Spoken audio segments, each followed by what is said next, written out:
যে আজকে পশ্চিম বাংলায় কেউ বা কারা আমাদের যে হাজার হাজার বছরের সনাতন এবং হিন্দু ধর্মের রীতিনীতি আছে তাকে এই দুর্গাপুজোতে ভুলিয়ে দিতে চান। কেউ পিতৃপক্ষে উদ্বোধন করছেন, কেউ হিজাব মাথায় দিয়ে উদ্বোধন করছেন, কেউ আবার দুর্গাপূজাকে বলছেন এটা কালচারাল প্রোগ্রাম। কালচারাল প্রোগ্রাম নিশ্চয়ই এই মঞ্চ থেকে হবে, লক্ষণবাবু ঘোষণা করেছেন। বাউল হবে, রামায়ণ গান হবে, ছৌ হবে, ভাগবত কথা হবে, চণ্ডী পাঠ হবে এবং নানা ধরনের আমাদের ভক্তিমূলক এখানে কালচারাল প্রোগ্রাম হবে, যা সনাতন সংস্কৃতির অন্যতম অঙ্গ। তা আমি সমগ্র হিন্দু সমাজকে একটা কথাই বলবো, রাজনৈতিক ভিন্নতা থাকতে পারে, ব্রাহ্মণ, ক্ষত্রিয়, বৈশ্য, শূদ্র, আমাদের মধ্যে আমরা আমাদের নানা জাত টাত ইত্যাদি থাকতে পারে।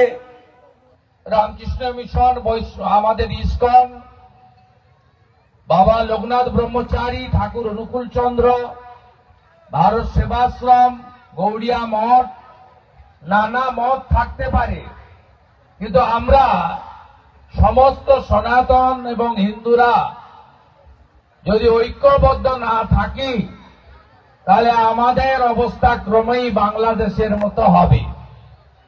কেউ বা কারা যারা খুব প্রভাবশালী তারা বলেন গুজরাটি হিন্দু, মারাঠি হিন্দু, হিন্দি বলা হিন্দু আর বাঙালি হিন্দু।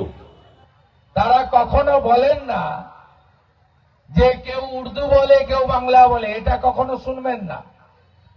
এর মূল উদ্দেশ্য হচ্ছে ভাষার নামে, জাতের নামে, রাজনীতির নামে আমাদেরকে বিভক্ত করা। আমরা ছোটবেলা থেকে পড়ে এসেছি যে একসঙ্গে অনেকগুলো লাঠি বা অনেকগুলো জিনিস যদি এক জায়গায় থাকে তাকে ভাঙা সহজ নয়। যদি একজন থাকে তাকে সহজেই ভেঙে ফেলা যায়। তাই মুখ্যমন্ত্রী নন, তিনি গোরখপুর মহন্ত পীঠের মহন্ত মহারাজ যোগী আদিত্যনাথজি হিন্দুদের বলেছেন বাঁটনা মত। আর যিনি 492 বছর পরে রাম মন্দির উপহার দিয়েছেন, যার হাতের ছোঁয়ায় কাশীধাম, উজ্জয়িনী মহাকাল, কেদারধাম, বদ্রীধাম সেজে উঠেছে, সেই নরেন্দ্র দামোদর দাস মোদীজি, হিন্দু হৃদয় সম্রাট, তিনি বলেছেন এক রহেগে তো সেফ রহেগে। স্বাভাবিকভাবে আমি সকলে ঐক্যবদ্ধতার প্রার্থনা করব। আর কারোর কথা শুনবেন না, পঞ্জিকাতে যা লেখা আছে তাই হবে। দেবীর বোধন, কলাবর স্নান, আমাদের অষ্টমীর পুষ্পাঞ্জলি, নবমীর আরতি, বিজয়া দশমী নিরঞ্জন, ঘট বিসর্জন, সিঁদুর খেলা, এগুলো কোনো লোকের কথায় হবে না। তার হাতে যতই পুলিশ থাকুক, যতই টাকা থাকুক, যতই প্রশাসনিক ক্ষমতা থাকুক, যতই গুন্ডা থাকুক, তিনি যত বড় বাহুবলী হন না কেন, পঞ্জিকা শাস্ত্র মতেই হিন্দুরা দুর্গা পূজা পালন করবে এবং হিন্দুদের পূজা হবে সাত্বিকতা মেনে, হাজার হাজার বছরের আমাদের রীতিনীতি মেনে। এটাই আমি আপনাদের কাছে আবেদন করব। আমি আশ্চর্য হয়ে গেলাম, বাংলাদেশের রোগ ঢুকেছে এখানে।